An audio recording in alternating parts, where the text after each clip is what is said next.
Catherine, tous les jours, j'ai appris quelque chose ou j'ai fait quelque chose qui sort de mon confort. Et c'est comme si, en travaillant sur moi, on m'avait ouvert toutes les portes de mon potentiel. Moi, je vivais dans une cité, hein, Catherine, tu vois. Les gens, quand ils me rencontrent maintenant, qu'ils voient mes beaux bureaux, une belle voiture, ils pensent que je suis née avec une cuillère d'or dans la bouche. Bah, c'est pas ça du tout, hein. J'accompagne les femmes à créer un business qui va générer du pognon. Bah, évidemment, tu peux pas faire du business si tu travailles pas sur toi. Ça, c'est impossible.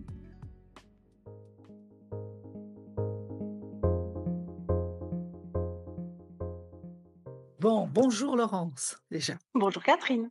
Je suis vraiment ravie de passer ce moment avec toi. Je me réjouissais d'avance. Moi aussi. Alors, rituellement, bon, moi j'aime bien que les invités se présentent, tu sais, Ouais. qu'on sache un petit peu quelque chose d'eux. Alors, je vais te laisser l'espace, mais j'ai eu envie, là, ça m'est venu juste avant. J'ai tiré 4 cartes Ah, génial, j'adore. d'animaux, tu vois, qui Ok, sont sortis pour toi. J'ai dit, tiens, qu'est-ce qui pourrait venir pour Laurence? ok, Et je vais te les partager et ça m'intéresse d'avoir ton retour dessus. ok. Allez, on Ouais. y va. Alors le premier qui est sorti, C'est l'ours. non, Ah, c'est le mais koala. c'est un peu famille, hein, tu vois? Ah, oui, Alors oui. ça met tu détends l'atmosphère pour une meilleure communication entre les gens. Ouais, c'est vrai. Moi, j'aime bien créer le lien, tu vois. Je Mmh. suis une nana qui réseaute beaucoup et j'adore créer le lien. Et en général, je suis quelqu'un qui sait tempérer, tu vois, dans toutes les situations. Moi, je suis la personne qui va rester calme. Je suis l'église au milieu du village. Tu vois ce que je veux dire? Ouais, ouais. Et koala, quand tu me l'as montré, tu sais ce que ça m'a fait rappeler? Mon bébé, baby koa, bébé koala et d'avoir mon petit garçon quand il était petit qui s'accrochait comme un koala et je lui disais que c'était mon koala. Donc la premier réflexe, ça a été ça. Chouette. Je sais qu'il y a pas de hasard, mais à chaque fois je suis bluffée. Ensuite, ça c'est pas un animal, c'est une qualité qui est sortie, éloquente, ton don pour la parole.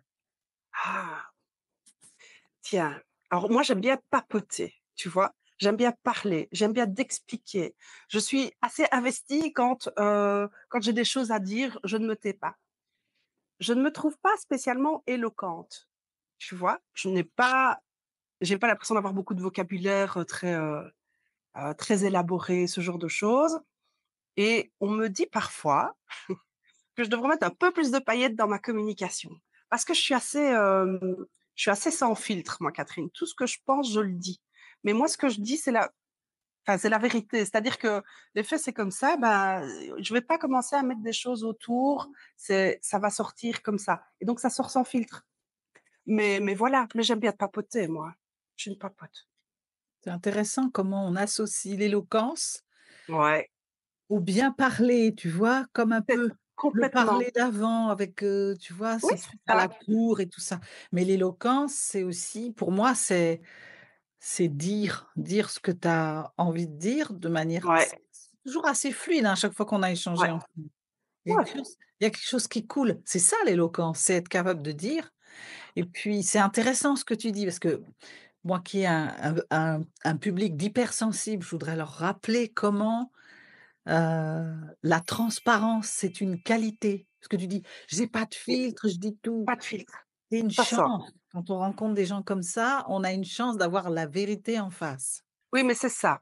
Mais donc si quelqu'un fait de la merde, il le reçoit comme ça, tu vois? Il le reçoit de la façon dont c'est ben là, c'est pas bien, hein, là, tu as fait de la merde. Donc voilà. Mais ça se passe chez la personne, c'est ça que je voulais te dire. Oui, c'est Si ça. elle ne l'accueille pas, c'est son problème, c'est-à-dire que ça vient C'est à elle à forcément travailler d'elle. ça. C'est Mais ça. mais moi je dis ce que je pense et je le dis sans filtre. Voilà. Il y a une chance, hein. Il y a tout combien de gens qui tournent autour du pot, qui te diront jamais, ils te laisseront te Mais planter, tu vois? et ben, tu vois, pour moi, étant donné que moi, ça vient, ça sort, ça vient, ça sort, pour moi, tout le monde fait ça et tout le monde, ça vient, ça sort. Tu vois ce que je veux dire? Mais non, apparemment non. Non. Mais tu t'en rends compte au fur et à mesure des expériences et heu et qu'il faut beaucoup pour la personne pour commencer à exprimer ce qu'elle ressent ou ce qu'elle pense, réellement et moi je comprends pas ce désaccord entre, ta bouche, ce qui sort et ce que tu penses à l'intérieur.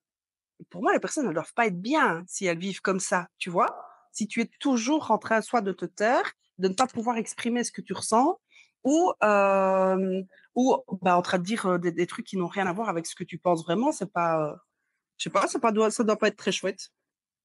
Non, puis alors après il y a 2 cas de figure. Il y a ceux qui savent, mais qui n'arrivent pas à dire, tu vois? Oui, c'est Il y a vrai. ceux qui n'ont même pas conscience, qui sont en déni complet et qui sont pas Oui, alignés avec ce qu'ils font. ouais, Ça, c'est tu encore raison. un sujet. C'est encore, d'autres choses. Mmh.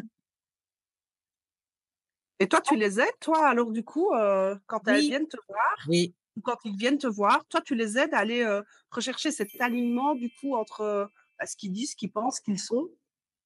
Moi, je suis tu vois, cette caractéristique est quand même assez commune aux hypersensibles, Ouais. d'avoir une forme de lucidité sur ce qui est la Mmh vérité, mh. tu vois? Ce qui est juste et 2 le besoin de le dire. Ça, c'est vraiment Ouais, moi, j'en fais une force, un super pouvoir, comme ouais. quelqu'un qu'on connaît. C'est qu'on avec moi, on peut pas se raconter d'histoire. Donc quand tu viens me OK, voir, je te démonte l'histoire que tu te racontes OK, d'accord. et après on met une autre histoire, Oui, plus voilà, alignée, plus on aidante. rééquilibre on Voilà, rééquilibre une vérité. c'est ça. Allez top. Mmh mh. J'adore faire ça. Bah oui, ça se voit. Crocodile, Ah crocodile! Crocodile. tu observes et écoutes avec grande attention avant d'intervenir. Ouais, moi j'ai c'est vrai, mais c'est elles sont magiques, hein, tes cartes, mais comme les cartes, tu vas me dire. Ouais, j'analyse beaucoup et très, très vite. Donc quand je rentre dans une pièce, il y a un scanning complet et s'il y a le moindre petit truc qui se passe à gauche, à droite, je le vois.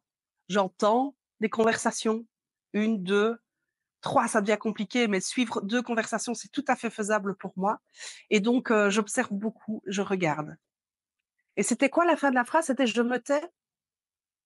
J'écoute avec grande attention avant d'intervenir. Oui, voilà, c'est vrai. J'ai vraiment appris au fur et à mesure du temps à attendre que la personne ait fini de parler pour moi commencer à venir, discuter ou peu importe, pour laisser la place à l'autre et ne pas, tac tac. Mais je vais réfléchir et je vais analyser. Ouais, moi, c'est très vrai. Le crocodile est très vrai. Bon, j'étais partie sur des sacs, des trucs comme ça. Non, je rigole. Ouais, c'est vrai. J'ai cru Non, je aller rigole, mais bon. moi j'avais ça en tête aussi. Mais écoute, je me suis dit: «Crocodile, qu'est-ce que c'est?» C'est des sacs, puis non, j'ai pas de sac en croco. Ouais, ben, voilà, les petites phrases explicatives font du bien. Et la dernière, je vais te dire la phrase parce que sinon c'est l'âne. Un âne! Oh, mais je pourrais te dire qu'il fut des époques où j'étais un âne. Tu développes constamment tes forces à travers les tâches quotidiennes. Celle-là pour moi, elle te représente, mais du peu que tu on échangeait encore là-dessus il y a pas longtemps. Ouais, donc je Comment elle te développe parle mes celle-là? forces, ouais, À travers les tâches quotidiennes. beh, oui. En fait, tous les jours, Catherine, tous les jours, j'ai appris quelque chose ou j'ai fait quelque chose qui sort de mon confort, tu vois? Ça c'est très, très rare que sur une journée, j'avais pas été faire un truc, qui fait ça, tu vois? Qui me permet à chaque fois de grandir et que ça soit d'un côté personnel ou d'un côté, professionnel, oui et je mets beaucoup de force dans ce que je fais et j'ai beaucoup de force pour, pour gérer les choses, pour, des fois supporter les choses, même si le mot il est un peu fort, mais tu sais, on a parfois des épreuves de vie, qu'elles soient pro ou privées qui sont importantes et moi j'ai une force, je enfin, en fait, tu sais pas m'écraser, c'est impossible. C'est impossible. Je n'écrase personne, mais par contre, personne ne sait m'écraser. Parce que moi, je me relève toujours et je mets toujours énormément d'énergie et de force dans ce que je fais et je pense que ça, c'est une de mes plus grandes chances. De temps en temps, parler avec, des nanas du business, avec qui, je papote, on papote, souvent du boulot. Ben, j'ai une de mes potes qui me dit: «Mais tu es pas fatiguée de vivre ça, ça, ça?» Et pour moi, en fait, c'est même pas un problème. C'est juste un quotidien d'entrepreneuse, mais je vois que pour d'autres personnes, c'est pas des quotidiens qui sont faciles à gérer. Et moi, j'estime que la force que j'ai, elle est, c'est mon number one. Je pense que c'est mon super pouvoir. Mmh. Forte. Donc tu la puises, où est-ce que tu la puises cette force? Je sais pas. Je pense qu'elle est là depuis toute petite. J'ai quelqu'un qui est j'ai toujours été très indépendante. Donc ma maman, elle m'a eu très jeune et elle a eu très jeune mon frère et ma sœur qui étaient jumeaux et donc j'ai dû toujours me débrouiller un peu seule, tu vois? Et quand tu te débrouilles seule et que tu es indépendante très tôt, tu es dans une fratrie, tu dois faire ta place, tu as une espèce de force qui naît et j'ai un côté très optimiste. Et donc du coup, il y a, quelque chose à mon avis qui s'est construit au fur et à mesure de toutes les expériences que j'ai vécues étant enfant et adolescent. J'ai pas vécu des chouettes trucs, mais comme tout le monde, enfin, tu vois, personne n'a eu une vie, de A à Z, merveilleuse et sans accroc et donc je pense que tout ça, ça m'a quand même construit et ça m'a donné une force et puis je suis tellement persuadée de réussir, d'y arriver que moi je reste et je m'accroche, tu vois? Et j'y vais vraiment à fond. Et voilà. Je sais pas si ça répond vraiment à ta question, mais Ça, ce qui est intéressant là-dedans, c'est d'entendre que, les épreuves que tu traverses, peuvent être une formidable source d'inspiration, de résilience et puis de mmh choses mh. qui vont te permettre d'avancer, en fait, tu vois? Ouais, tout à Au fait. de se Ouais. dire, de se mettre en victime de: «Ah mais j'ai eu une enfance difficile et tout». C'est comment ça peut te forger, en fait, ça. En fait, moi, c'est ça, ça a été l'inverse. C'est-à-dire que c'est pas parce que j'ai vécu ce que j'ai vécu que ça justifie de rien faire, d'aller au chômage ou enfin, tu vois ce que je veux dire? Ou de ne rien faire de ma vie et de, me positionner constamment en victime et j'essaye un maximum de jamais me positionner en victime, en Calimero. Parfois, tu vis des injustices quand même dans ta vie et donc là, tu dis: «Ouais, là, c'est quand même moyen, c'est pas très juste, mais je m'en fous, je vais quand même le faire», tu vois? Je vais quand même sortir de ce truc-là et j'ai toujours eu cette conviction que, et notamment quand j'étais petite, moi, je vivais dans une cité, hein, Catherine, tu vois? Les gens, quand ils me rencontrent maintenant, qu'ils voient mes beaux bureaux, une belle voiture, ce genre de ils pensent que je suis née avec une, cuillère d'or dans la bouche. Bah, c'est pas ça du tout, hein. J'ai vécu dans une famille excessivement pauvre. On vivait dans une cité. Ma maman, elle travaillait à l'usine et mais j'étais convaincue, mais convaincue que quand je serai adulte, je serai heureuse, je serai bien, tu vois? Comme si, j'allais passer ce cap et je l'ai passé et effectivement, quand je suis devenue adulte, ben, je ne me suis jamais plaint de ce qui m'est arrivé. Ça m'a donné une niaque, mais de malade et donc il y a rien qui m'arrête et je n'ai pas beaucoup de peur. C'est-à-dire que je prends des risques et je m'investis dans des projets, où des fois, je fais ça et je me dis: «Oh, j'ai fait ça comme ça, mais mais je l'ai fait, quoi» et j'ai pas peur et j'y vais et ça réussit et puis des fois, bah, ça réussit pas. Mais c'est pas grave. J'ai appris quoi? J'ai fait ça, je veux plus vivre ça, alors je change le business model du truc, tu vois? J'adapte alors et OK, moi je veux jamais plus vivre cette situation-là. Moi, je vais faire en sorte de ne jamais plus la vivre et tout ça, bah, ça se construit à force, d'expérience et tu l'as très bien dit, c'est la résilience aussi qui fait ça. Si tu restes, dans ton coin parce que, il y a 23 ans d'ici, tu as vécu un truc, douloureux, ah non, laisse tomber. Moi, mon passé, c'est mon passé, je le regarde très rarement. Je suis plutôt axée vers devant et vers l'avenir. Mmh. Ça, c'est une bonne clé aussi. Je pense que c'est une bonne clé de ne pas rester dans le passé. Moi, je suis dans le présent et dans la construction de mon avenir et j'essaye un maximum de mettre en place, ce qu'il faut pour que mon avenir, il soit parfaitement en accord avec ce que je veux et c'est ce qui guide tous les pas, que je fais, chaque matin. Ah, il y a une question du coup qui me vient. Dis-moi? Comment on passe de la cité à ces beaux bureaux? Tu dirais que c'est quoi Ah le ouais.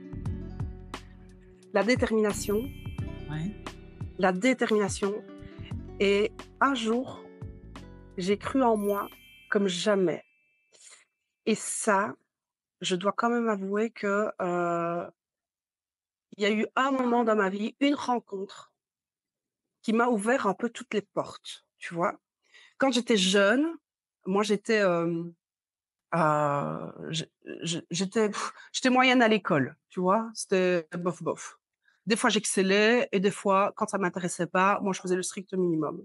J'ai découvert la comptabilité, j'ai adoré et j'ai été focus, je veux devenir expert comptable et ça a été le truc de ma vie, quoi. Je veux devenir expert comptable et je suis restée là-dessus et je suis restée déterminée à devenir expert comptable et j'ai kiffé beaucoup de choses dans ce métier-là. Hem Et donc, quand je suis sortie de la cité, bah, je me suis mariée et c'est comme si je connaissais le processus, en fait, Catherine. Je savais que quand j'allais tomber sur l'homme de ma vie que j'ai rencontré à l'école, à l'époque, j'allais me marier avec, que j'aurais 2 enfants, un garçon, une fille. C'est ce qui est arrivé, hein. Je me suis mariée avec, j'ai eu un garçon, une fille, heu, hyper heureuse et puis un jour, j'ai fait une rencontre où j'ai commencé à travailler sur moi, à faire du développement personnel et cette personne, elle m'a dit: «Mais est-ce que tu te rends compte du potentiel que tu as?» Et c'est comme si en travaillant sur moi, on m'avait ouvert toutes les portes de mon potentiel et que je me suis dit: «Mais moi, je suis une guerrière, en fait, je vais y arriver et je peux tout faire». Et quand je me suis dit que je pouvais absolument tout faire, bah, j'ai commencé à grandir, à évoluer et à prendre des risques et donc j'ai une faculté à, dans n'importe quelle situation, à retomber sur mes pattes et à retrouver toujours une solution. Et j'ai quelque chose de magique, c'est que j'arrive à tomber sur des biens immobiliers où je négocie très, très bien mon achat et quand je revends, je n en général, je négocie bien la vente, mais je négocie toujours bien mon achat et donc je suis tombée amoureuse de ces bureaux et que j'ai achetés. Mais de la cité à des bureaux somptueux, parce que quand tu vas les voir en image, ils sont vraiment magnifiques, c'était beaucoup de travail, une Ouais, détermination et je crois en moi. Moi, je crois en moi plus qu'en n'importe qui d'autre d'ailleurs. Et ne jamais abandonner, jamais, jamais, jamais. Modifier, adapter quand on voit que ça ne fonctionne pas, OK. Mais par contre, moi, j'abandonne jamais. d'accord. Il y a un truc de conviction profonde. Ouais. Tu dis, si tu sais que c'est là, bon, il y a un petit peu, il y a un truc de connexion quand même aussi, hein. Parce que Mmh. comme si tu avais accès à un certain nombre d'informations, il y a quand même des choses qui te sont confirmées après dans ce qui t'arrive. Ne jamais Ouais, lâcher et puis j'entends aussi, des fois, il y a le petit coup d'accélérateur quand tu te fais aider, clair. tu Mais c'est vois? Il y a clair. quelque chose de Moi, quand j'ai été, quand j'ai commencé, à aller chez cette personne qui est devenue, mon meilleur ami, hein, et que tu connais, mmh, ça a changé complètement, toute la façon de voir le monde. Tu vois ce que je veux dire? J'ai changé mon regard. En changeant mon regard et en ouvrant toutes ces portes, mais je suis arrivée dans un monde, OK, bah, là maintenant on va pouvoir jouer quoi et la vie elle est merveilleuse et il faut y aller quoi, mais allez-y et donc voilà. c'est chouette, ça donne beaucoup d'espoir, je trouve là. Il y a une énergie quand tu racontes ça, vraiment Ouais, qui encourage quoi. Si tu es dans un moment de doute ou de ouais, je sais pas trop et quelque chose de accroche-toi quoi et puis il y c'est a un clair. aussi Ouais. de ouais, même s'il y a des épreuves, même s'il y a des obstacles, heu, vas-y, Bah, continue. c'est ça, c'est vas-y, c'est bah, OK, il y a un obstacle, bah, qu'est-ce qu'on fait? Mmh. On le contourne, on le gravit, on monte un échafaudage, on fait quoi? Mais on va pas regarder l'obstacle bêtement, en fait. Et je pense que dans l'entrepreneuriat, c'est constamment ça. C'est constamment un problème à régler, c'est constamment un obstacle. Si tout était fluide comme ça, magique, sans rien, tu apprends quoi? C'est quoi le but? Enfin, même si des fois je me dis: «Ouais, ce serait bien quand même que ce soit beaucoup plus facile», mais il y a toujours Z je vais pas dire que c'est parce que tu fais mal quelque chose, mais OK, tout ne tombe pas du ciel, quoi. Tu as pas le petit lutin qui vient, qui a dit: «Oh, tu as demandé quoi aujourd'hui? Tu as demandé une brouette avec de l'argent dedans? Tiens, la voilà. Oh, tu as demandé un nouvel immeuble? Tiens, le voilà». Ça se passe pas comme ça. Il faut bouger son cul et il faut travailler sur soi et sur son entreprise. Tu vois? Pour moi, les choses, elles vont ensemble et au fur et à mesure de mon évolution, j'ai fait évoluer mon business et quand mon business, il évolue, il me pousse au cul, hein. Je suis obligée de travailler sur moi parce que je me rends compte et je me mets alors du coup dans des situations qui bah, je suis une humaine, hein, donc ça me fait travailler, énormément sur moi et quand on s'entoure parce que tu parlais de ça, de l'accompagnement, mais la préciosité, ça ne se dit pas.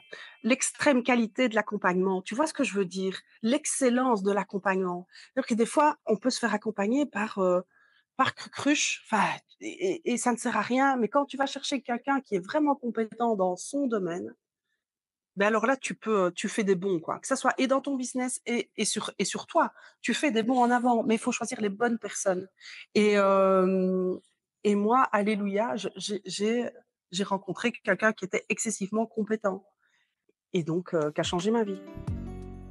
Comment tu fais pour choisir les bonnes personnes? L'instinct. Mais je me suis déjà trompée, tu vois? Vraiment, je me suis déjà trompée. Parce que, tu vois, Tu j'ai veux fait mon tu peux bien ikigai.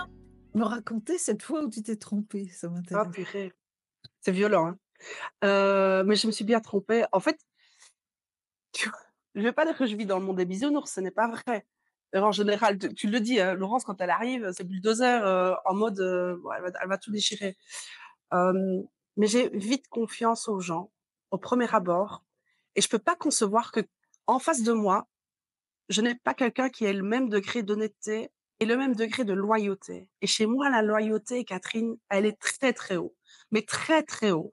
Hem et la confiance, je la donne vite et je pars du principe que la personne, elle est honnête et comme moi et tu vois qu'il y a on est dans une relation égalitaire et donc dans ma carrière, je suis tombée alors du coup sur 2 associés qui, n'ont pas eu le même niveau d'honnêteté, de loyauté et du coup, j'avais mis tellement d'espoir et de rêves dans cette association et dans ce qu'on pouvait, tu vois, construire ensemble que ça s'est être avéré une «catastrophe» entre guillemets. On était loin du rêve que je m'étais idéalisé. Dans les relations, on idéalise beaucoup, hein. Hem et quand je suis ressortie de ça, j'étais quand même particulièrement blessée, un peu abattue, mais j'étais en mode guerrière. C'est-à-dire: «OK, j'ai perdu des sous et j'ai perdu énormément d'argent dans cette histoire, mais je vais me refaire et l'argent, ça se refait» et quand tu as compris comment tu devais créer de la valeur et comment on faisait de l'argent, peu importe ce que tu perds, tu peux repartir de zéro, tu vas en refaire. Et vu que moi, j'ai commencé ma vie à zéro ou à moins je sais pas combien, tu vois, dans ma cité là. Mais moi, je sais que ce que c'est que de partir de zéro et où on te dit: «Mais fais pas d'études, ça sert à rien. Tu viens d'une cité, qu'est-ce que tu veux devenir expert comptable? On n'a pas? Si, si, je vais y arriver, je vais le faire». Bah, quand tu le fais, voilà. Mais tu vas reprendre cette entreprise-là alors qu'elle va pas bien, carnet de commandes, si, si, je vais le faire. Je vais redresser cette société-là.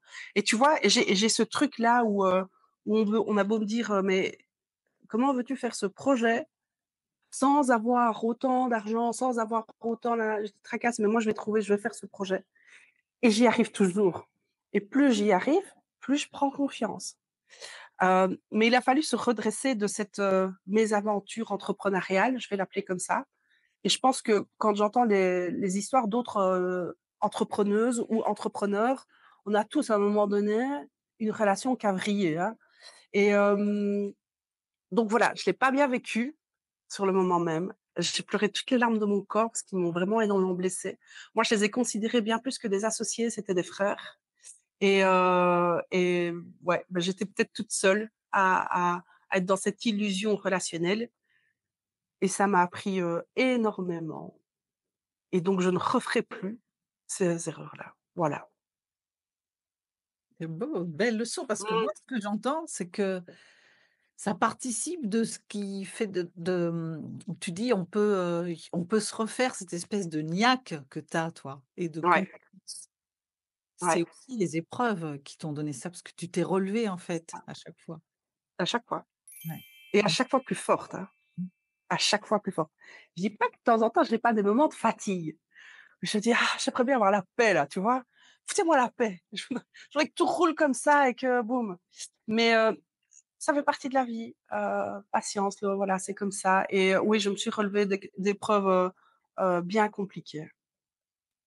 Ça veut dire que tout se surmonte pour moi, Catherine. tout tout se surmonte et hem et cette force que j'ai, cette détermination que j'ai, cette positivité, cette résilience, elle fait que, bah, je suis une fusée, tu vois? Je pars en calèche moi, je suis en mode fusée et voilà. C'est chouette, tu vois? Parce que là, je te découvre aussi, hein, en t'écoutant. Oui. Et ce que les personnes vont voir, c'est que derrière cette warrior là, tu vois, dans la fusée, il y a quand même, une femme, sensible, tu vois, à des choses, attentive. Il y a quelqu'un quoi qui tu es pas tout le temps comme ça, tu as pas toujours été comme ça, tu n'as pas toujours été là où tu es. Tu arrives de quelque part qui fait que moi, ça me donne confiance dans la compréhension que tu vas avoir de mes éventuels soucis Mmh parce mh. Mmh. parce que tu es passé par, Ouais, c'est clair ah, et je suis passée par beaucoup de choses, que ça soit en privé ou en pro, j'ai vécu vraiment beaucoup de choses. Voilà, un chemin de vie, particulier. et qu'est-ce qui t'a amené vers l'entrepreneuriat, du coup? Catherine, je crois que ça a été viscéral chez moi. Tu vois, il y a des trucs, il y a des c'est tellement logique. En fait, quand j'étais petite, j'étais admirative des commerçants. Mais je les trouvais je rentrais dans un commerce, je parle d'un petit commerçant, hein, je parle pas des chaînes, ou d'un GB ou d'un enfin des supermarchés ou ce genre de choses. Je voyais le commerçant et je me disais: «Mais waouh, il a dû acheter tout ça». Donc j'avais déjà la conscience de il avait du stock, tu vois? Je me disais pas stock quand j'étais petite, je me disais: «Il a dû acheter tout ça» et il attend toute la journée qu'il y a des gens qui rentrent pour leur vendre et eux, ils ont besoin d'un comptable, tu vois? Et alors, quand j'allais chercher mes petites chics chez Popol, dans le petit village où j'habitais et ben, il avait son petit carnet où il notait ses recettes et il m'avait expliqué que c'était pour son comptable. C'était vraiment une personne hyper importante pour son entreprise et c'est de là que ça a germé, hein. Et quand j'entendais mes parents qui parlaient de, ouais, la déclaration fiscale, les impôts, je voyais que ça générait un stress dans la famille, un peu une catastrophe là, un truc difficile à gérer. On le voyait à la télé, on l'entendait à la radio et je me dis: «Mais ce truc-là, il a l'air super compliqué». Quand j'ai été à l'école et que j'ai vu ce que c'était, ça m'a hyper amusée parce que pour moi, c'était d'une facilité, d'une limpidité, mais la comptabilité pour moi, il y a rien de plus logique au monde et donc j'avais cette compréhension-là qui était là. C'était absolument génial. Donc forcément, quand tu es dans la compta, tu es en contact des entreprises et j'ai toujours depuis toute petite été attirée par: ils gagnent combien? Ils font combien de chiffres? Et combien ça coûte? Tu vois ce rapport-là, je l'ai toujours eu. Donc naturellement, quand je me suis, installée comme comptable, moi j'étais pas encore sortie de l'école, que la personne chez qui je faisais mon stage de comptabilité me demandait de m'associer. Bah ouais, évidemment, enfin et pour moi donc c'était évident. Je n'ai pas choisi le chemin du salariat. Donc j'ai tout de suite été indépendante en sortant de l'école, j'avais déjà mon boulot et ça faisait 10 ans qu'il avait une employée, qu'il a licenciée, parce que moi, j'arrivais à faire son travail à mi-temps, tu vois? Donc du coup, c'était pas la même génération, elle était voilà, elle était plus âgée que moi et donc en rentrant comme ça, bah, j'étais tout de suite indépendante.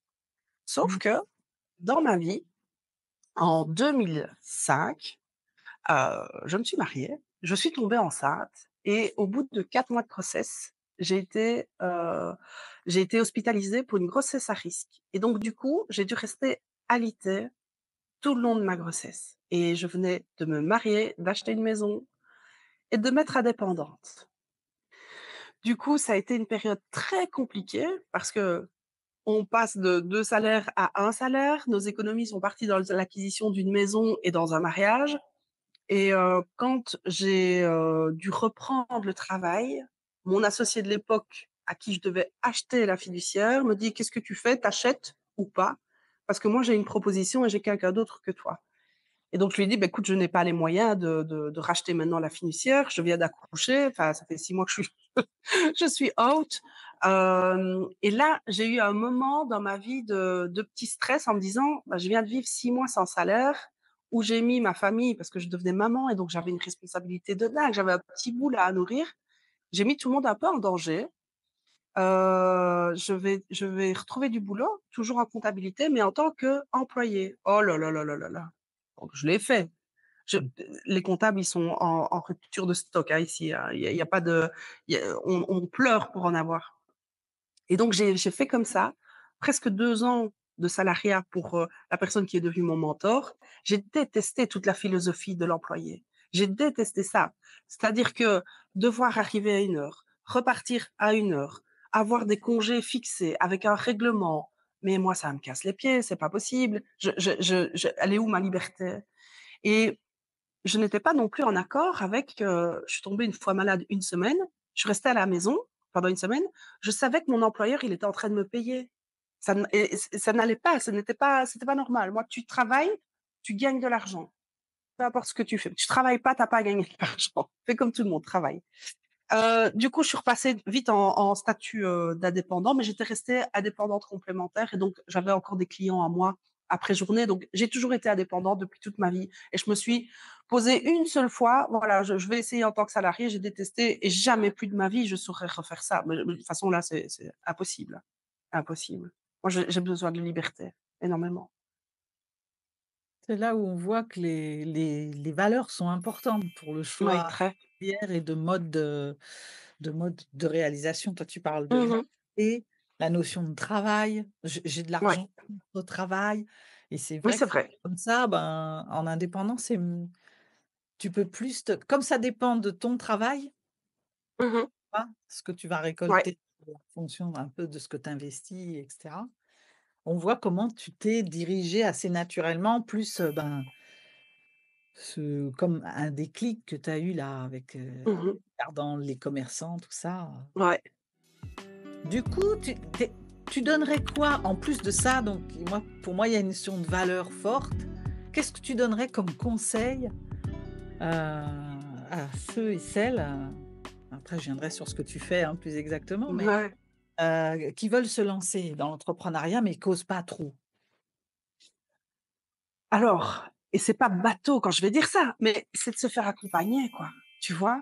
C'est quand, quelqu'un veut devenir entrepreneur, c'est comme si tu prenais la route avec, ton véhicule, tu dis: «Bah, je veux descendre en Espagne». Il y a pas de plaque, il y a pas de GPS, il y a pas de plan. Bon, je vais faire du tout droit et normalement, en suivant le soleil, ça devrait aller. Bah, ça n'a pas de sens. Et quelqu'un qui démarre dans l'entrepreneuriat, soit il va se trouver un expert comptable qui excelle et qui va bien le guider dans tout ce qu'il a à faire, soit il prend quelqu'un qui, dans le business, va l'aider à l'expérience. Parce qu'on n'écoute pas n'importe qui, tu vois? On va pas écouter quelqu'un. Moi, je dis toujours, on écoute la personne qui est à l'endroit où on veut aller. On n'écoute pas celle qui est à gauche, celle qui est à droite, même si elle a réussi, c'est pas le même chemin, tu vois? Et chacun, on a nos propres chemins, nos propres rythmes et on doit écouter quelqu'un qui a fait. Moi, je peux pas écouter un conseil en entrepreneuriat de quelqu'un qui est employé. Enfin, ça n'a aucun sens pour moi. Et comme des conseils fiscaux, mais n'écoutez pas Pierre-Paul Jacques, il n'a pas la même situation que vous. Vous demandez à votre conseiller fiscal et pas à quelqu'un d'autre. Donc, un entrepreneur qui se lance, pour moi, il doit se faire accompagner par une personne qui est compétente et qui a un niveau de business qui est supérieur au sien. C'est comme ça que ça fonctionne. Pour moi, hein, Mmh. Ouais, ouais, ça marche. Dans le dev perso, c'est pareil aussi, hein. c'est pareil. Tu peux pas accompagner là où tu as jamais été. Moi, je vois des fois des C'est gens ça, qui accompagnent à tout gérer à fait. des émotions, qui sont dans des tsunamis permanents, qui Ouais, savent pas gérer et tout. Tu fais: «Qu'est-ce que tu vas m'apprendre? Comment mais tu» c'est ça, en fait. C'est Ouais, exactement ça. ouais. À l'école de coach que j'ai fait, on me disait, «Tu dois toujours être» en tout cas, des fois, c'est tu accompagnes sur des trucs que tu as pas forcément vécu non plus, mais Mmh. dans ton expérience, dans ta formation, dans tout ce que tu dois être un peu au-delà, au moins devant la personne Tout que à tu fait, as accompagnée et c'est après, clair. c'est pendant toute une vie, moi j'apprends encore des choses, tu vois? Mais au On fur et à mesure, apprend tout j'ai le des temps. clientes de plus en plus avancées, qui me demandent, Mmh mh. Mmh. heu Et c'est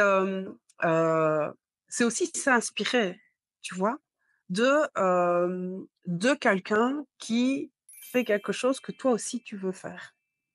mmh, Quand j'ai démarré ma carrière, moi je me suis inspirée de mon mentor, tu vois? Il était à côté de moi, j'écoutais, mais sans perdre le moindre mot. de tous les conseils qu'il donnait aux clients. Parce que j'apprenais tout le temps, tu vois, au départ, tu encodes hein, quand tu es comptable.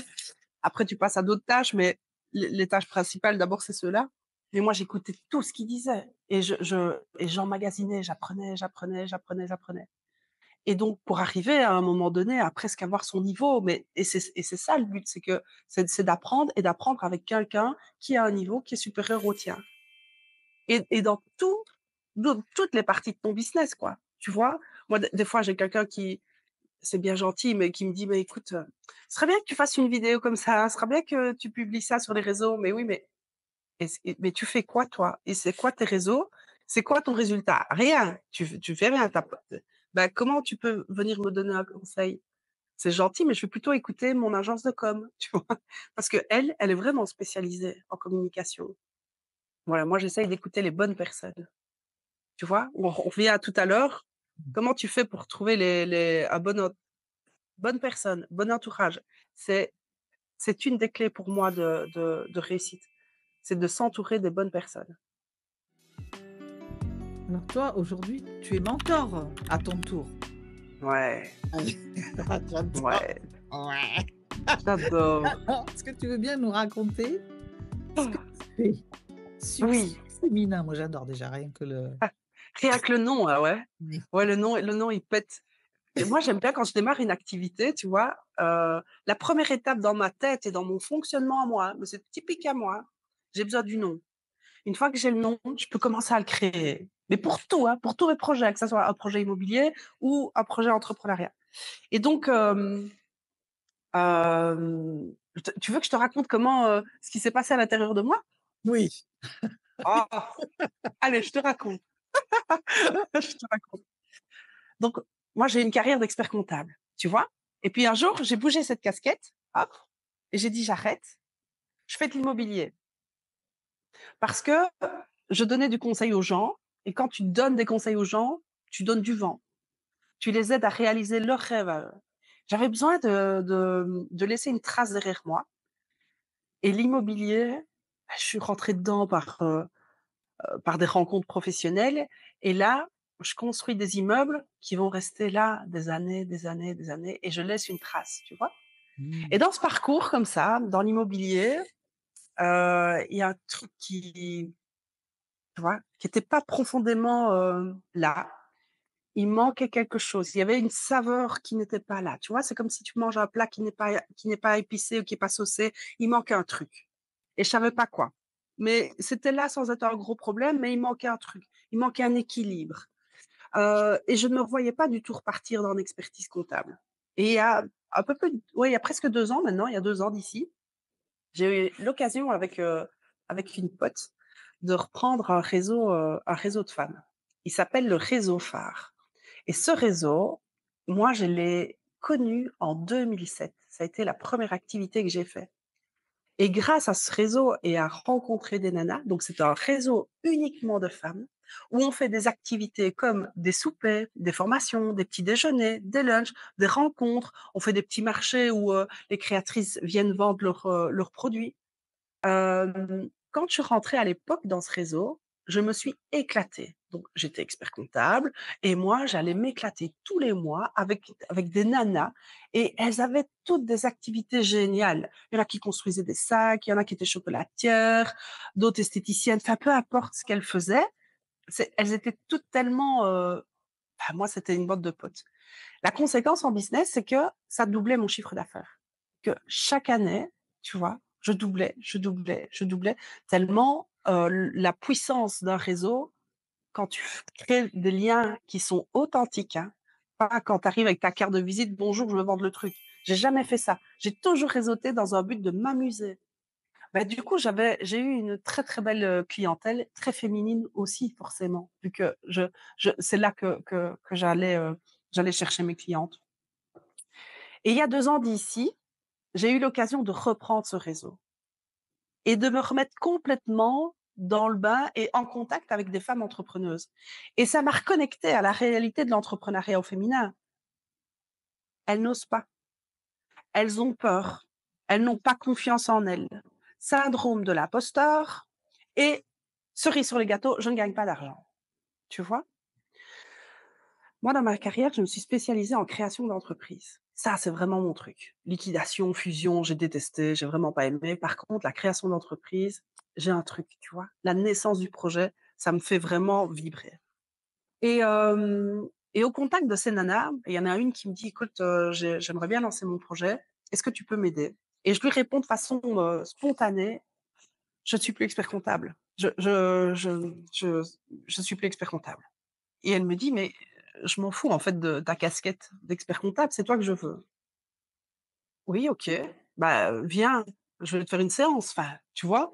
Qu'est-ce que tu veux? Bah, viens». Donc la nana, elle vient, ça me remet un peu, tu vois, dans le truc, je me dis: «Oh putain, qu'est-ce que j'adorais en fait», je dis les gros mots, pardon. Mais qu'est-ce que j'adorais ça, tu vois? Ce contact-là où, j'éveille chez la nana et où je lui donne le chemin.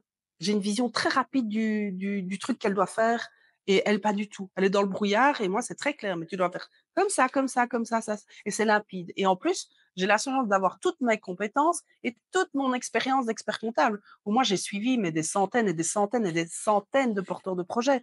J'ai fait plein de plans financiers et puis après moi je suis devenue entrepreneuse. Et puis il y a une deuxième nana, tu vois, qui m'a demandé ça. Et puis j'ai une personne qui me dit: «Lo, enfin, est-ce que tu te rends compte ce que tu pourrais apporter aux femmes? Est-ce que tu te rends compte de ce que tu pourrais apporter?» «Oui, mais je sais pas, je vois pas». Tu vois? Je voyais pas le truc. Et j'ai toujours travaillé énormément dans ma vie, j'ai beaucoup étudié, j'ai toujours fait un peu ce qu'on m'avait dit de faire, tu vois? Et en famille, on descend en Espagne, en vacances, et on est dans la voiture et sur le trajet, j'ai vraiment un gros coup de mou parce qu'on remonte à la maison. J'ai trouvé que les vacances étaient beaucoup trop courtes. Et surtout, on se tape 24 heures de bagnole. Et tu vois, je fais ça comme ça et je regarde, on avait pris 2 de nos enfants parce qu'on en a plusieurs, avec le frigo box au milieu et je me dis: «Mais c'est quoi cette blague en fait? Qu'est-ce que c'est quoi ma vie?» J'ai 44 balais et je suis, enfin 43 ans et je suis dans ma bagnole avec un frigo box parce que je sais pas payer un avion première classe à toute la famille. On sait pas partir plus souvent. Il manque un truc. Mais qu'est-ce qui te mais il manque des liquidités là, enfin, qu'est-ce que tu fais? C'est bien beau d'avoir tes beaux bâtiments, ta belle voiture, nani nana, mais le cash qui tombe là, il est où en fait? Je ne comprends pas.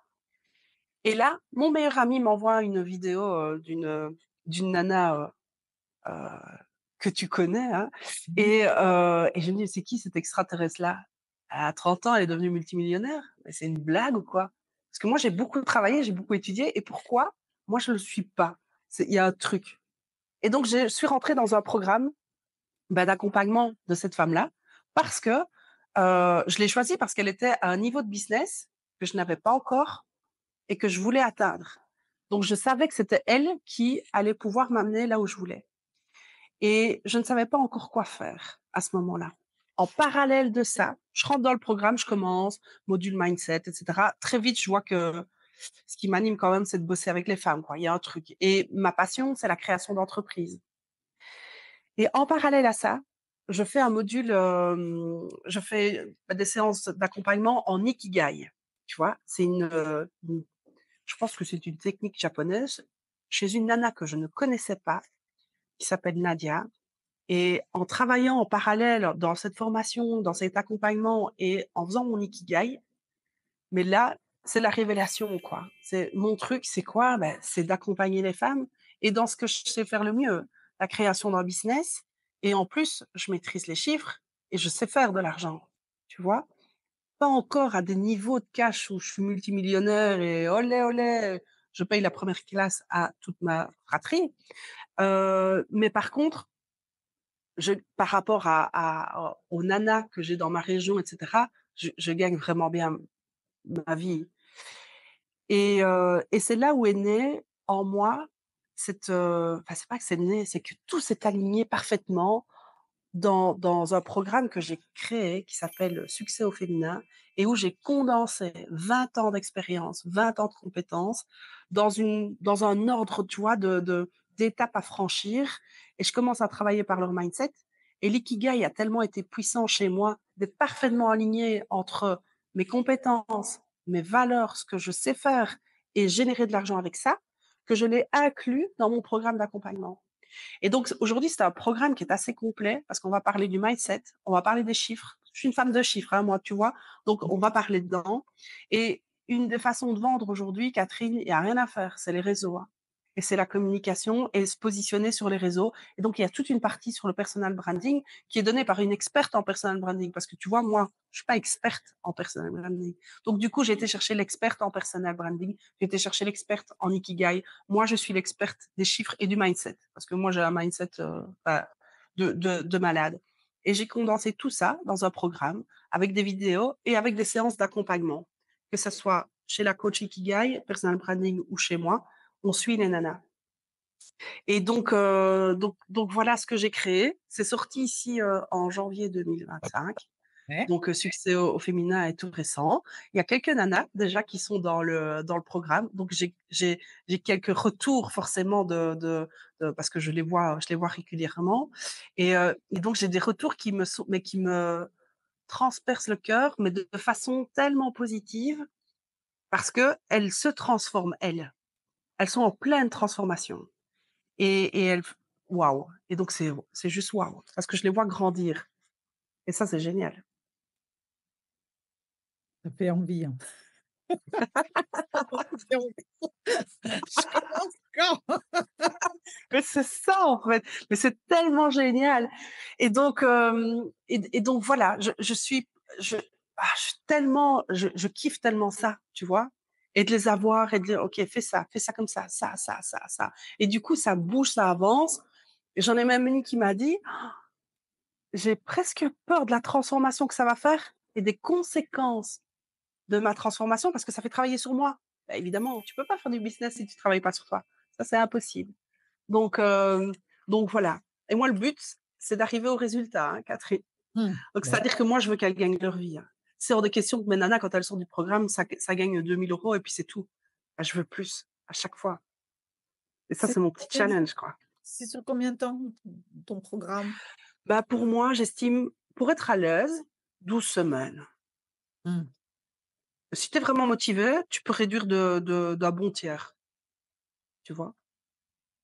Mais en même temps, 3 mois, c'est court en fait, hein? Dis donc pour Ouais, c'est court, c'est c'est court. va, ça va vite, hein? Ouais, c'est vrai, c'est 3 mois, vrai. tu montes ton truc et tu fais déjà tes premiers. Et pour l'anecdote, tu vois, moi j'ai une de mes potes, beh, bon voilà, on bosse ensemble. Donc c'est elle qui prend les appels, tu vois, quand quelqu'un veut découvrir Succès au féminin, bah, soit il m'a entendu parler, il m'a vu et donc il a contact avec moi. Si tu réserves un appel, tu vois, bah, tu vas arriver chez Catherine qui connaît bien le programme parce que je lui ai demandé de le faire. Je dis: «Je vais te demander de faire Succès au féminin avec comme ça tu connaîtras parfaitement le produit», mais elle voulait lancer un business, mais elle savait pas quoi, elle savait pas quoi, elle savait pas quoi et elle avait mis un peu ça de côté. Elle a foncé du coup dans le programme. Elle l'a fait en mode, professionnel et là, elle a démarré son activité. Elle est hyper excitée. Elle en a parlé pour la première fois lundi.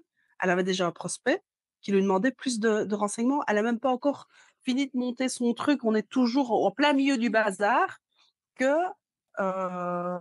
qu'elle est en train de démarrer et de créer son entreprise donc et elle m'a dit tantôt, elle me dit: «En fait, quand tu suis Succès au féminin, tu as pas le choix de faire du business. Tu as pas le choix, en fait. Ça te fait tellement faire des trucs et la méthodologie et l'ordre dans lesquels j'ai placé les choses fait que tu ressors avec un business. Même si tu as pas d'idée, tu ressors avec quelque chose à faire». Mais ça, c'est génial. Ah Donc oui. elle est toute contente et moi aussi. Parce que souvent, enfin, dans les freins ou dans les voilà, les questionnements, il y a, «Je ferais bien quelque chose, mais je sais pas quoi et je sais pas Ouais, je si sais j'ai pas pas une quoi. compétence de quelque chose» ou Ouais. ça, c'est Et tu vraiment vois? Et c'est là où l'ikigai, il intervient. Parce que là, on va aller rechercher, OK, c'est quoi tes valeurs? C'est quoi tes compétences? C'est quoi qui te fait vibrer? Et comment, avec tout ça, on le transforme pour que tu gagnes de l'argent? C'est génial, c'est génial. et comment tu fais pour parce que quand on échangeait toutes les 2, tu me disais tu en as même reparlé là, bon, il y a la peur de bon, déjà, il y a trouver l'idée, tout ça et puis il y a tout ce rapport à l'argent quand même qui chez les femmes c'est un vrai sujet. Ouais, c'est incroyable. Tu vois? C'est presque un tabou ce truc. parce que, ben, ça fait long c'est vrai qu'on c'est assez culturel aussi, hein. Ouais, Quand même à un moment que l'argent était, je dis était parce qu'il y a des jeunes filles, multimillionnaires et puis il y en a d'autres là qui arrivent. Quand même beaucoup masculin, tu vois, l'argent. très. Comment comment tu abordes ça toi avec les femmes pour leur donner, de l'audace Sans dans la sans vie? eh ben, en fait, Catherine, sans aucun tabou. C'est-à-dire que, tu vois, tantôt je te disais: «Mais moi, ça vient comme ça sort». Il y a pas de calcul, il y a pas de filtre. Du coup, vu que moi, l'argent, c'est quoi l'argent? C'est un outil, OK? Mmh. Avec lequel tu peux parce que je ne sais pas si tout le monde vit dans mon monde, mais moi, je dois payer ma voiture, ma maison, ma bouffe, je dois le payer avec de l'argent. Et donc chez moi, il est pas tabou. Je je c'est pas tabou. Donc du coup, je considère que chez les autres, c'est pas tabou non plus. Parce que je reçois parfois des réflexions. Et tu vois, dans le réseau dans lequel je suis, bah, chacun doit se présenter. «Bonjour, Laurence Beckers, j'accompagne les femmes à créer un business qui va générer du pognon, qui va générer du cash». J'ai une nana qui vient me trouver, qui me dit: «La première fois que je t'ai entendu dire ça, wow, ça m'a fait bizarre et j'étais un peu gênée». Elle me dit: «J'étais un peu gênée». Moi, je la regarde, je fais: «Ah bon?» Tu vois? «Ah bon? Je savais pas». Et elle me dit: «Par contre, après entendre la deuxième fois, je me suis dit: "Eh mais moi aussi je veux gagner de l'argent", tu vois? En mode: «Mais moi aussi je veux, mais moi aussi je veux ton morceau de chocolat». Et donc c'est en parlant comme ça, de façon bah, je me cache pas, mais moi quand je me présente, je dis: «Mais moi je veux devenir multimillionnaire et je suis en train de mettre ma méthode en place pour le devenir. Quand ce sera fait, bah, je vous apprendrai aussi à faire de l'argent. Là, je sais déjà faire de l'argent dans un niveau qui est tout à fait respectable. Bah, vu que vous savez pas remplir votre frigo et c'est compliqué, je vais vous montrer comment il faut faire et je vais vous aider». C'est ça le truc. Et donc, je suis parfois confrontée à des nanas qui pensent que quand on a de l'argent ou quand on parle de l'argent, heu, on est en opposition avec le cœur et avec l'amour, tu vois? Ça n'a rien à voir. C'est pas parce qu'on a de l'argent ou qu'on parle d'argent qu'on n'est pas hypersensible, qu'on n'est pas hyper douce, qu'on n'est pas dans l'amour et qu'on fait passer l'argent avant une relation et cetera. Ça n'a rien à voir, hein, vous avez rien compris, hein. L'argent n'est qu'un outil et moi, j'ai envie d'avoir plein d'outils. Tu vois, c'est plus facile à construire une maison si tu as une brouette, des blocs, des briques, une bétonnière et cetera, une grue, que si tu as, un morceau de bois, quoi. C'est plus facile de construire la maison quand tu as tous les outils et moi, la vie, pour moi, c'est une maison à construire et les outils, c'est l'argent et c'est ça qui t'aide à construire des choses et des belles choses et et j'ai vraiment du mal avec cette position toujours de: «Oh ben, moi, l'argent, ce n'est pas important, on n'en a pas besoin, nani nana». Bah, OK, mais moi, je sais pas comment tu payes ton loyer, en fait. Je sais pas comment tu payes les soins médicaux des enfants. Je sais pas comment tu payes leur scolarité si tu ne génères pas de l'argent. Je comprends pas et donc j'aime pas ce discours et je comprends pas d'où ça vient, en fait, ce tabou-là, ça doit être très culturel ou familial et chez moi, bah, il y a pas et moi, je parle d'argent avec mes enfants, hein. Ils savent à peu près combien je gagne, combien coûte ma voiture, ce genre de choses. Mais ils savent aussi quand il y a des mois qui sont compliqués, bah, ils le savent, hein. «Ah là, il y a pas de rentrée, on va faire doucement. Là, les gars, on va faire mollo, hein. On va prendre la voiture, hein, pour aller en Espagne, on va pas prendre la première classe. C'est comme ça pour le moment. Maman n'est pas encore multimillionnaire» et ils le savent bien. Mmh. Hem et voilà et je leur dis: «Si vous voulez de l'argent, bah, il faut le faire. Il faut apprendre à créer de l'argent. Quand vous avez appris à créer de l'argent, après vous êtes OK». Donc voilà, pour moi, c'est pas tabou, donc du coup, ça sort comme ça et parfois je me prends des petites mandales, hein, parce que: «Oui, comment on peut parler comme ça?» Mais c'est pas grave. Ça coule Catherine, tu vois? Ouais, c'est important. Parce que Ouais, c'est inspirant, quoi. C'est comme ça qu'on va ouvrir des portes aussi nouvelles, dire, oui, l'argent, c'est pas sale, c'est pas un truc qu'on pas a le comment sale, comment, c'est pas à la place d'autre chose, c'est c'est quelque chose ça, qui permet parmi toutes les exactement. choses j'aime bien ton idée d'outil, c'est Oui, peut-être, c'est vraiment ça, tu dans le vois? kit, il y a ça. Voilà. Et on m'a déjà dit: «Mais tu ne vas pas être plus heureuse si tu as de l'argent?» Et bien sûr que si. En fait, Mmh. je suis déjà heureuse, tu vois? Franchement, je suis déjà heureuse. Mais ouais, descendre plus souvent dans une petite île paradisiaque, avec mes loulous, ça me fait kiffer. Pouvoir leur offrir régulièrement un cinéma, aller au théâtre, leur faire voyager, découvrir le monde. Je suis désolée, mais pour voyager, découvrir le monde et s'ouvrir à d'autres cultures, si tu n'as pas d'argent, comment tu fais pour voyager? Tu ne sais pas. Or, moi, je trouve que c'est important d'apporter ça à nos enfants, cette culture, cette diversité. Si tu as pas de pognon, tu sais pas le faire. Donc, quand on me dit: «Tu ne seras pas plus heureuse», bah, je suis pas d'accord. Mais par contre, je commence pas à parlementer ou à expliquer, Catherine. Tu vois? Je perds pas mon temps à ça. Je fais: «Mmh mais je suis déjà heureuse, donc tout va bien». Et j'ai pas besoin d'expliquer. C'est que le mindset, il est déjà pas là, tu vois? Et donc je parle pas, même si j'adore papoter avec mon éloquence, je ne parle pas avec des personnes où ça va pas matcher et il va pas avoir d'évolution. Et quand j'ai des personnes qui sont en face de moi, qui sont dans la critique et non dans la collaboration intellectuelle, tu vois? Moi, je perds pas mon temps, je parle pas. J'arrête la conversation et puis je passe à autre chose.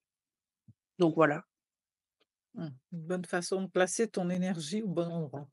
c'est ça. Tu parles de ta petite famille depuis tout à l'heure. Qu'est-ce qui a été aidant? Je préfère le dire comme ça parce que ça a l'air plutôt positif chez toi. Qu'est-ce qui a été aidant dans ton environnement pour ton activité?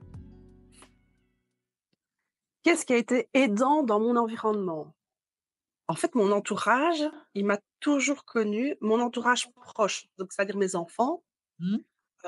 mon compagnon avec qui je suis depuis quelques années maintenant, ils m'ont toujours connue en mode businesswoman. Et ils m'ont toujours vu gérer mes entreprises, être au téléphone avec mes clients et ce genre de choses. Et donc du coup, i ils ont baigné dedans et j'ai essayé au maximum de respecter cette vie privée que j'ai, sans leur imposer constamment ma vie professionnelle et les conséquences de ma vie professionnelle. Et donc j'essaye de garder, c'est un équilibre sacré entre mes loulous, ma famille et le boulot. Et donc le boulot, il est hyper important pour moi, il est hyper investi. Mais par contre, quand je rentre à la maison, j'accepte encore jusqu'à une certaine heure d'être impliquée ou dérangée, mais après, il y a plus rien, c'est mes enfants. J'en ai un qui est malade, je vais le conduire chez le médecin. Avec le papa, on se dispatche, hein, donc ils ont un papa qui est excessivement présent pour eux. Donc j'ai un entourage qui, ne me met pas sur les épaules 100 de tout et il y a une bonne répartition avec le papa des enfants, par exemple, tu vois? Dans les différentes charges, conduire au sport, le médecin, enfin ce genre de choses. Et donc mon entourage, il est aidant parce qu'il accepte que des fois, bah, ce soir-là, maman, elle est pas là. Ce Mmh. soir-là, ma compagne, elle est pas là parce qu'elle va réseauter et c'est important pour son business. Et j'ai jamais eu aucun reproche. Mais je les emmène en vacances. Je passe des moments de qualité avec eux. Je vais au cinéma avec eux. Tu vois, quand je pâtisse, ben, quand je fais à manger, je papote avec ma fille. Tu vois, on fait à manger ensemble. Euh, donc, il y a place pour eux. Il n'y a pas une omniprésence de mon activité professionnelle à la maison, et bien au contraire. Et quand je suis en mode week-end et qu'il n'y a pas d'urgence, tu sais, je suis pas médecin, moi. Hein, on va pas me rappeler. Il y a personne qui va mourir. Euh, je suis pas vraiment, vraiment beaucoup dérangée, tu vois. Et et si c'est pour de l'immobilier, bah, je suis désolée, ça c'est attendre le lundi. Et le week-end, quand je suis avec mes loulous, bah, je suis le week-end avec mes loulous, hein. Dimanche en famille, un anniversaire, bah, je suis là et il est hors de question que je ne sois pas là, parce que maman a décidé d'aller bosser. Ça n'arrive pas. Donc moi, j'ai vraiment un équilibre qui est très important, et c'est vraiment important pour moi. Il a fallu le temps que je le construise. Oui, c'est marrant, j'avais ça en tête. C'est comment tu as fait pour arriver à ça? Parce que c'est vraiment quelque J'ai eu chose. mal. J'ai eu mal. J'ai eu mal parce que vu que je suis tellement investie dans ce que je fais, quand j'étais expert comptable, tu n'as jamais fini de travailler. Tu vois, quand tu es expert comptable, tu as tout le temps, tout le temps, tout le temps du travail et tu as des délais. Du coup, j'étais tout le temps avec beaucoup de boulot. Donc, j'aurais pu rentrer tous les soirs et ça m'est arrivé. Il y a des périodes de ma vie, notamment quand j'ai été passer mon expertise comptable, où j'ai dû beaucoup étudier. J'étais déjà maman à l'époque. Bah, j'ai passé des vacances où j'étais au bord de la piscine avec eux, avec mon code des sociétés, en train d'étudier comme une malade. Eux, ils jouaient à la piscine. Avec maman, elle a le dernier museau ou son code des sociétés. Ils n'ont pas fait la différence. Mais tu vois, parce que je les ai quand même emmenés en vacances.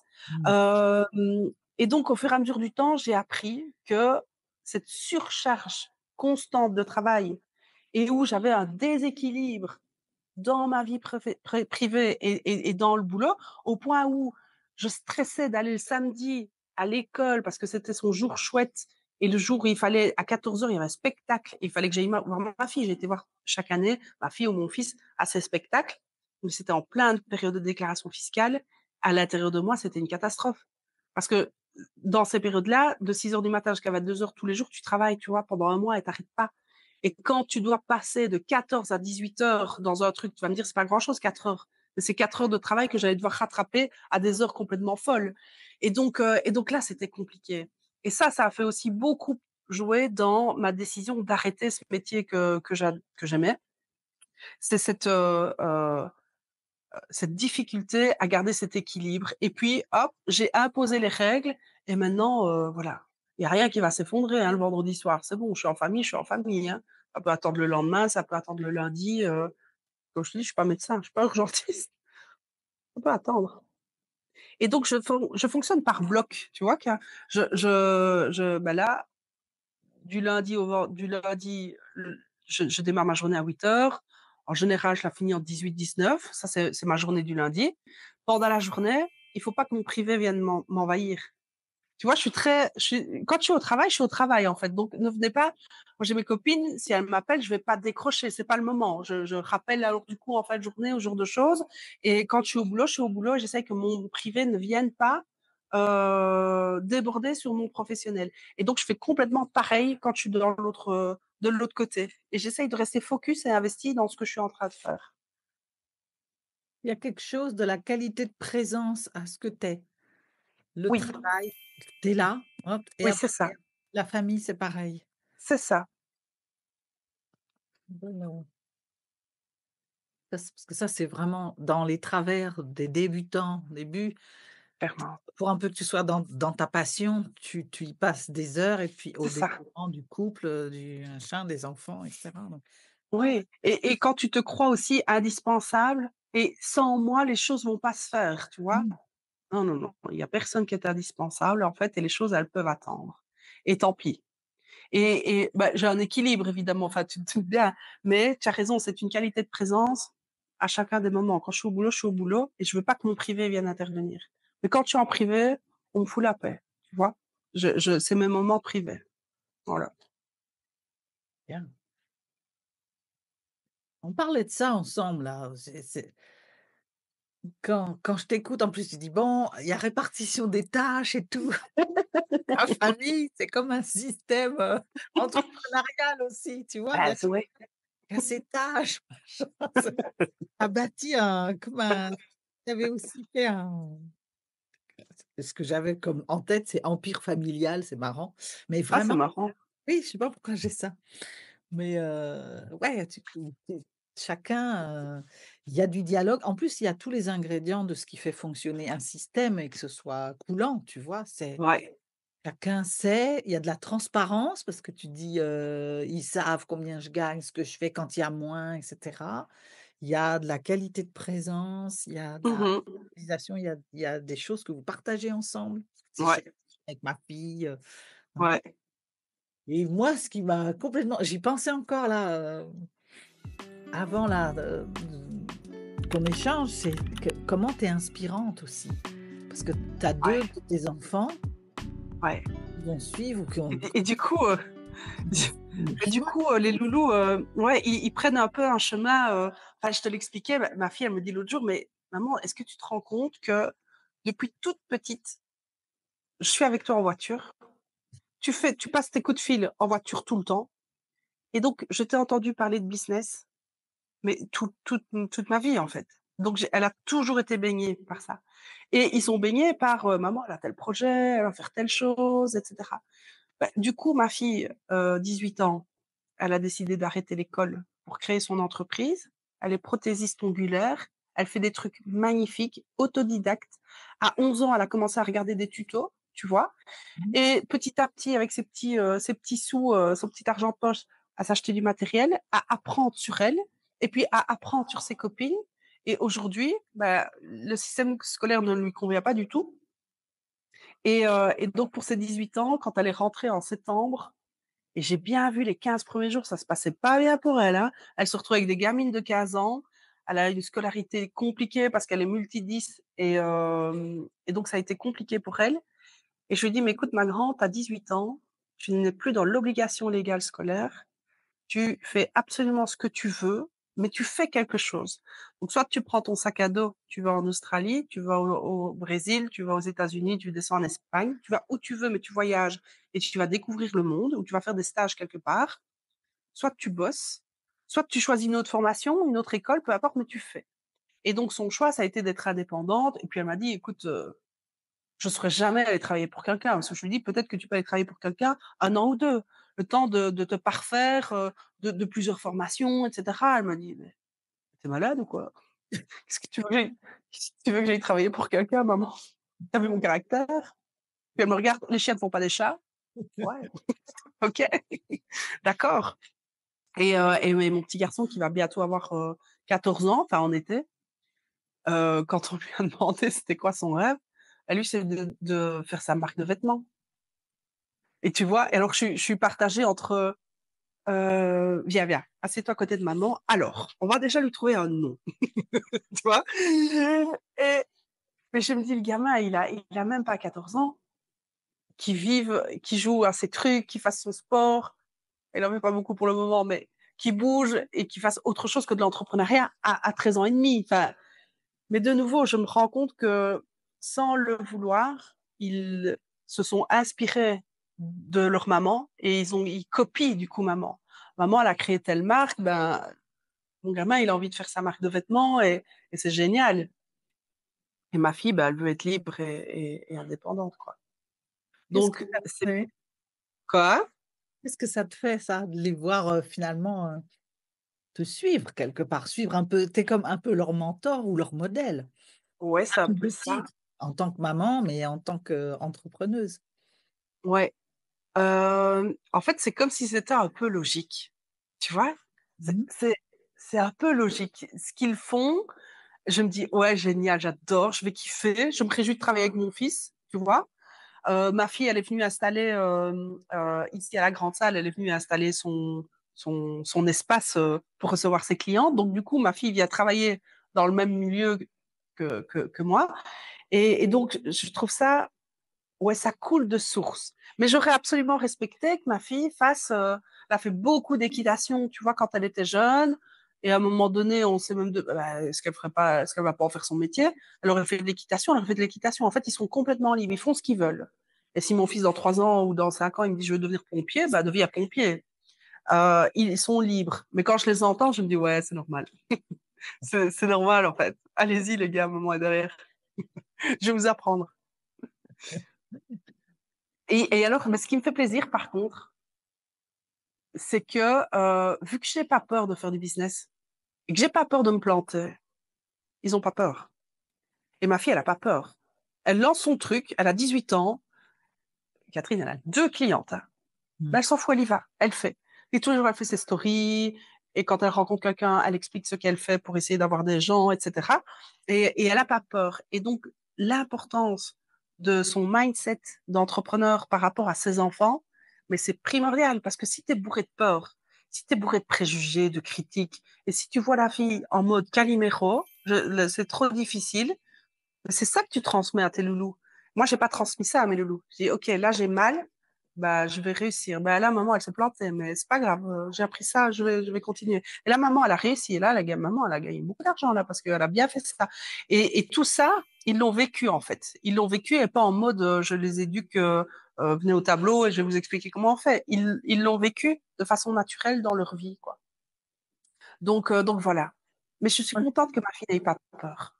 Ça, c'est le truc qui me fait plaisir. Ah oui, c'est une aide quand même, hein, parce que la peur, c'est quand même quelque chose qui nous accompagne quand on fait un nouveau truc. Des fois, on peut avoir, une peur parce que c'est l'inconnu, on sort de nos habitudes, mais après c'est le rapport à la peur, c'est-à-dire, tu Mmh vas pas mh.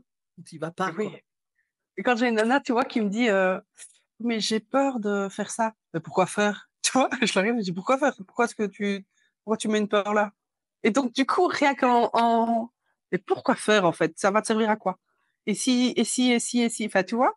Du coup, ça désamorce un peu la gravité de, oh, ah ouais, putain, ouais, t'as peur de faire ça, oh là là. Je suis pas comme ça, moi. Mais pourquoi faire? T'as peur? Bah, on va en parler. Et on va aller rechercher ce qui bloque, et puis voilà, quoi. Moi, j'aime bien faire, ce que j'appelle le scénario du pire. Quand on me dit: Ouais, «Et si? Ah bah tiens, alors allons-y, ben oui».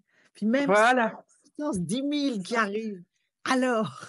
Alors, c'est ça, Et exactement. ça désamorce, ouais, c'est vrai que Ouais, ouais, ça aide. complètement. Tu parlais de business inspirant. Ouais, Tu parles beaucoup d'inspirer, de ouais. et Bah, aspirer, pour moi, c'est élevé. Tu vois? C'est quand tu t'inspires de quelqu'un, c'est parce qu'il est à un endroit où toi, t'es pas. Hein? C'est pas parce qu'il est en dessous, t'es pas inspiré par quelqu'un qui a raté un truc, ou qui est nul, ou qui est chiant, ou qui est bête. Enfin, ça t'inspire pas. Donc, du coup, tu es inspiré par quelqu'un qui fait un truc un peu waouh pour toi. Et pour moi, tu vois, de façon instinctive, tu t'élèves. Et donc, tu te permets de. Pour moi, la vie, c'est ça, c'est une échelle. Hein. On monte de niveau. C'est un jeu vidéo. Il faut arriver à la case 100. Hein, et il faut battre les méchants là, à chaque niveau.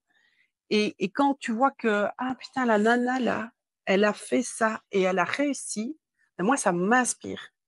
Et donc, je ne connais pas les histoires de jalousie d'entrepreneurs. Je suis pas là-dedans. Je suis plutôt, OK, la nana, elle a fait ça. Mais putain, il faut que je m'en inspire, quoi. Et être inspiré par quelqu'un. Et puis, toi, alors, à ton tour, tu donnes l'inspiration à toutes celles qui en ont besoin. Pour moi, c'est vraiment, allez, je vous donne les cordes, allez, filles. Hop, vous accrochez votre corde. Hop, on va changer de niveau. Hein, et on va les élever. C'est ça, pour moi, la création de business inspirant. Et ça m'est venu comme ça, Catherine. J'étais devant, en train de faire mon petit logo devant Canva. Création de business inspirant. Bah, parce que c'est ça, la création d'un business est inspirant parce que quand tu inspires les nanas et qu'elles te copient, c'est comme des gremlins là, tu vois, tu leur mets la goutte d'eau, ça se multiplie.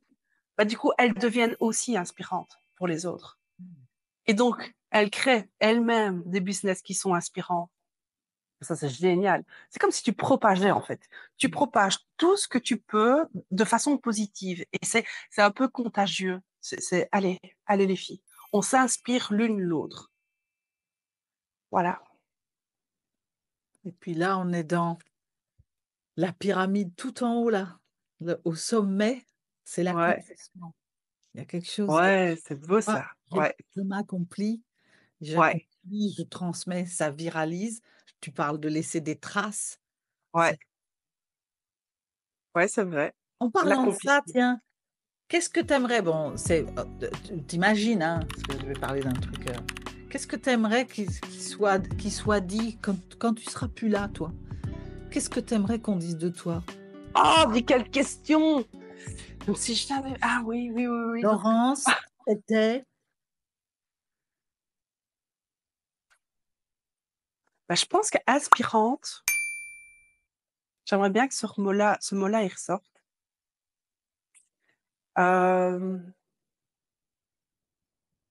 ouais. Je pense que si un mot, ce serait celui-là. Mon père, il a un truc super drôle, mais je sais pas si je vais le retenir. Ah oui, si. Mon papa, il me dit, je veux que sur ma tombe, on mette, passez quand vous voulez, je ne bouge pas. J'ai trouvé ça très drôle. Je pourrais copier son humour, par exemple, tu vois. Je pourrais mettre ce genre de choses. Mais ouais, si en un mot, ce pourquoi on pourrait souvenir de moi, c'est ça, c'est l'inspiration. C'est d'avoir aidé les femmes à oser et à créer. Parce que pour moi, la vie, c'est ça, hein, c'est une création. Hein. On crée des bébés, on crée des légumes, des fruits, enfin, tu vois, on crée la nature. Et ouais, ce serait ça. waouh!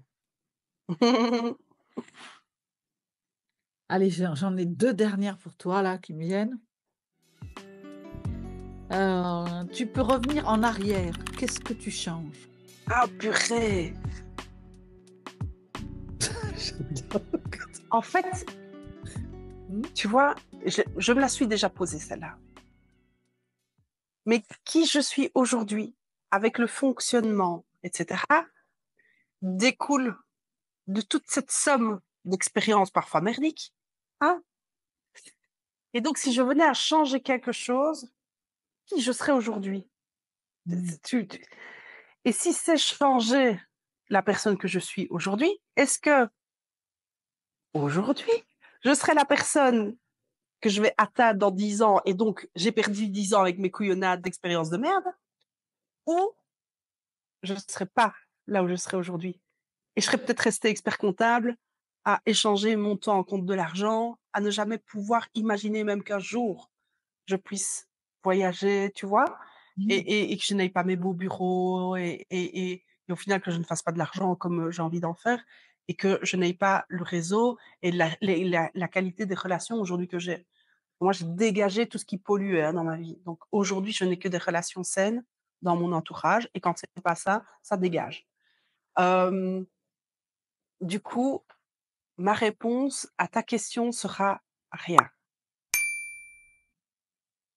On Je avait changerai rien. compris dans ce que tu as dit. Tu as Ouais. dit quoi? Oui, je dis: «On avait compris dans tout ce que tu dis». Bah oui, Qu'au forcément, final, quand voilà, tu as rien. pas envie de changer parce que là où tu es, voilà. Et dans 10 ans, tu seras où? Ah. Dans 10 ans, je serai toujours en train d'inspirer les femmes. Je serai pas dans mon pays d'origine, j'en suis sûre et certaine. J'aurai des pieds-à-terre dans des endroits où il y a du soleil et la mer.